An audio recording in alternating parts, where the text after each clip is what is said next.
नमस्कार दोस्तों, मैं श्याम। आप सभी का हमारे channel the truth of India में स्वागत है। द ट्रूथ आपको लेता है लेटेस्ट खबरें एजुकेशन डिपार्टमेंट की। आज हम बात करेंगे बेसिक शिक्षक नियमावली में जो बिहार सरकार ने संशोधन किया है उसके बारे में, और इससे शिक्षकों को क्या फायदा होगा या नुकसान होगा, या नियोजित बनने में फायदा है या फिर बेसिक शिक्षक बनने में फायदा है।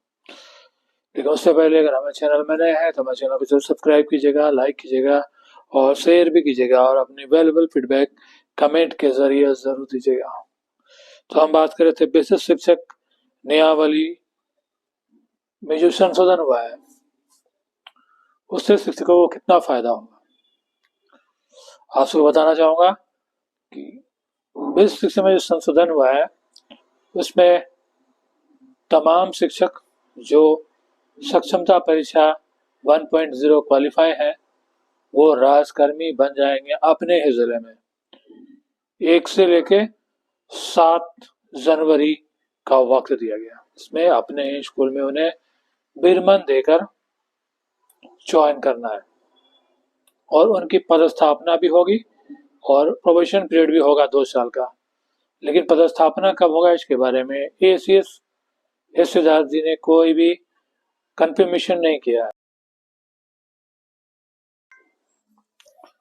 शिक्षक 1 से लेके 7 जनवरी के बीच अपने ही स्कूल में ज्वाइन करेंगे और ज्वाइन करते ही वो अपने आप ही बिरमित समझे जाएंगे नियोजित पद से और राजकर्मी बन जाएंगे, बेसिक शिक्षक कहलाएंगे। और उसके बाद एक बार आप बेसिक शिक्षक बन जाते हैं उसके बाद वापस नियोजित बनने का कोई ऑप्शन नहीं। और सबसे बड़ी बात, बेसिक शिक्षक के लिए जो पहले पत्र जारी किया गया था, सर्टिफिकेट दिया गया था क्वालिफाई करने के बाद, वो पत्र स्वतः इनवैलिड हो जाएगा और डिजिटल सिग्नेचर किया हुआ आप सभी को 23 दिसंबर को नया सर्टिफिकेट इशू किया जाएगा शिक्षा विभाग की ओर से।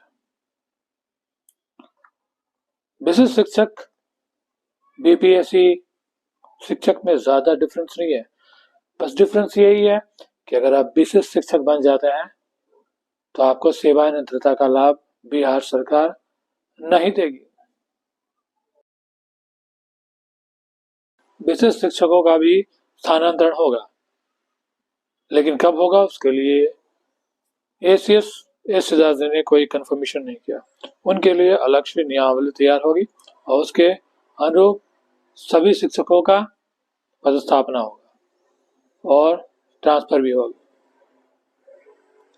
अभी कुछ कारणों की वजह से होल्ड पे रख दिया गया है। वहीं बेसिक शिक्षक नियमावली की तरफ अनुकंपा के आधार पर भी बहाली होगी। तो राजकर्मी को जो सारी सुविधाएं दी जाती है वो सब बेसिक शिक्षकों को मिलेगा। सैलरी भी लगभग बेसिक पे उनकी 32,000 के राउंड हो जाएगी।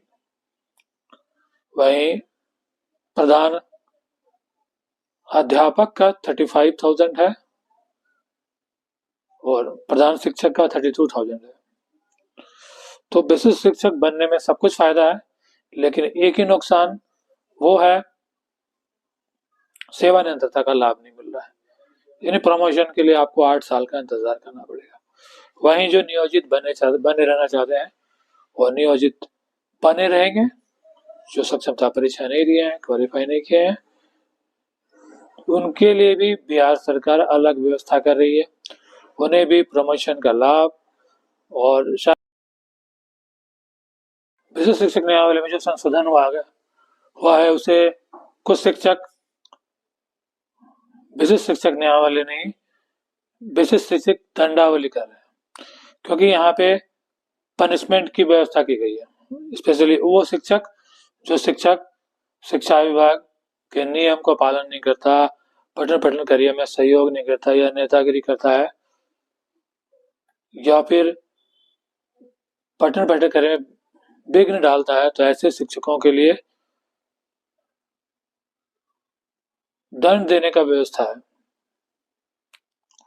और सबसे बड़ी बात, एक आम इंसान भी अगर किसी विशिष्ट शिक्षक के खिलाफ कंप्लेन करता है तो उसके खिलाफ कार्रवाई होगी, यहाँ तक कि उसे दूसरे जिले में भेज दिया जाएगा।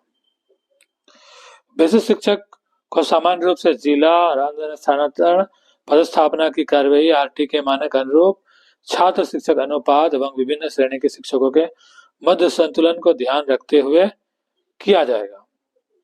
और परंतु प्रथम चरण में सभी विशिष्ट शिक्षक स्थानांतरण एवं पदस्थापना मुख्यालय स्तर से राज्य स्तर समिति द्वारा किया है। इसका स्वरूप निम्न होगा: सचिव शिक्षा विभाग, निर्देशक प्राथमिक शिक्षा विभाग, निर्देशक माध्यमिक शिक्षा, सदस्य सचिव।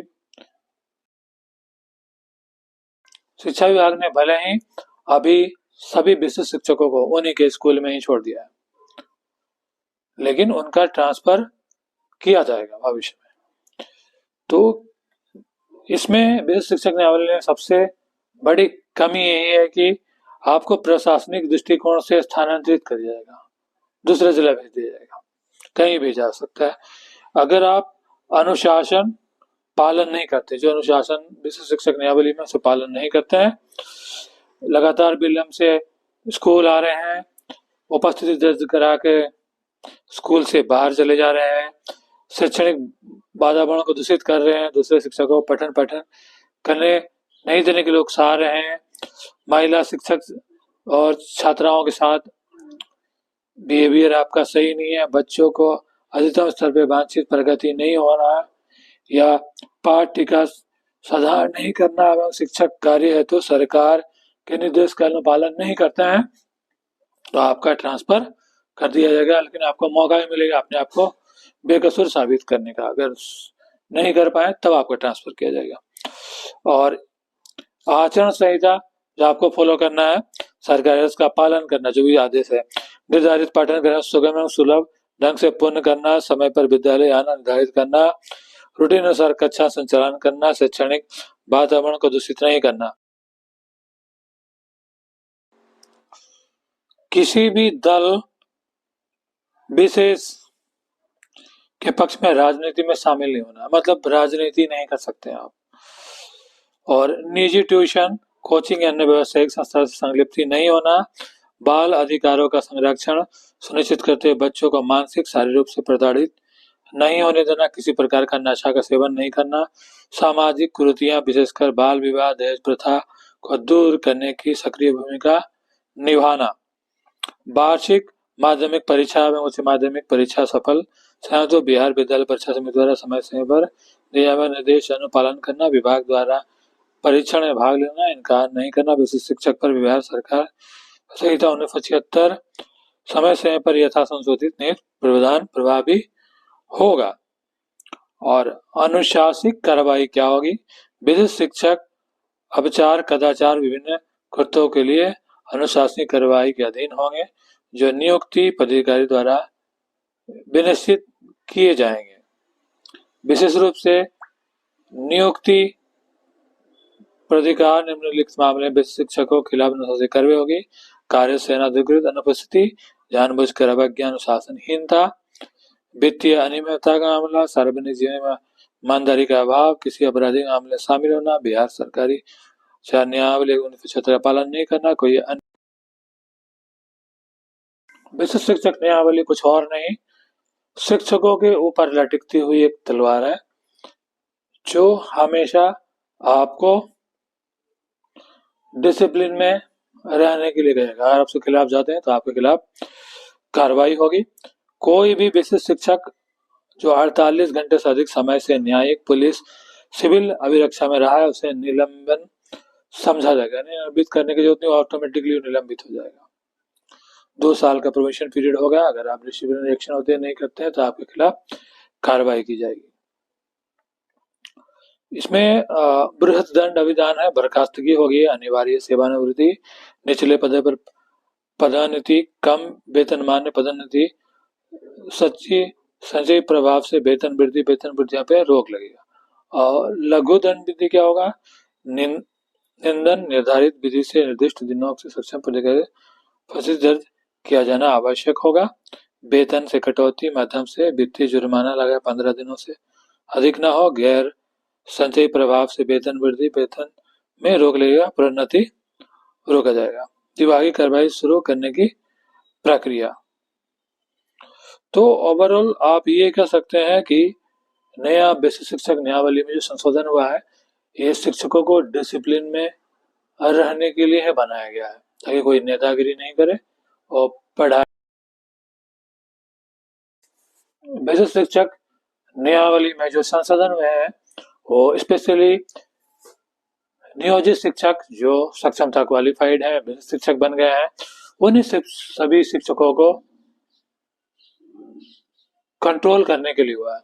स्पेशली जो शिक्षक संघ से जुड़े हुए हैं और बिहार सरकार की नीतियां खिलाफ आवाज उठाते हैं, ऐसे शिक्षकों को अपने कंट्रोल में रखना, अनुशासित करना, यही बेसिक शिक्षक नियमावली का संशोधन है, उसका मुख्य उद्देश्य है और कुछ भी नहीं है। और बेसिक शिक्षक नियमावली में सेवानिरंतरता का लाभ मिलने के ज्यादा चांसेस है, लेकिन 2 साल का जो प्रोबेशन पीरियड है, इसमें बेसिक शिक्षक को अनुशासित होके रहना पड़ेगा, नहीं तो राजकर्मी तो आप बन जाएंगे लेकिन तलवार हमेशा लटकती रहेगी आपके ऊपर। तो डिसिप्लिन रिएक्शन आपके खिलाफ हो सकता है अगर आप बिहार सरकार के नियमावली के खिलाफ जाते हैं। तो इसीलिए सेवानिरंतरता का लाभ भी आप लोगों को जरूर मिलेगा, क्योंकि यहाँ विरमित हो रहे हैं, आपसे त्याग पत्र नहीं लिया जा रहा। तो इसीलिए बेसिक शिक्षक बनने में कोई बुराई नहीं है। Best of luck.